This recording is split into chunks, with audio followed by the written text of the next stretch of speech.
going to play a new game. Left or right? Left. Okay.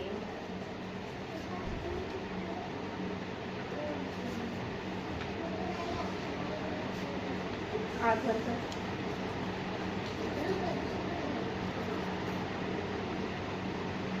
Okay खोलो।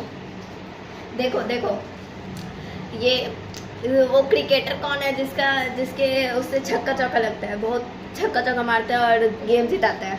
रोहित शर्मा। हाँ, रोहित हटाओ।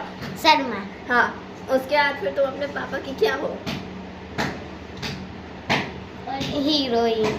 तुम्हारा भाई जो है वो तुम्हारे पापा का क्या है? हीरो। तुम्हारा भाई जो है वो तुम्हारे पापा का क्या है? लड़का।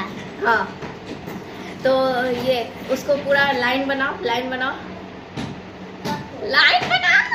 लड़का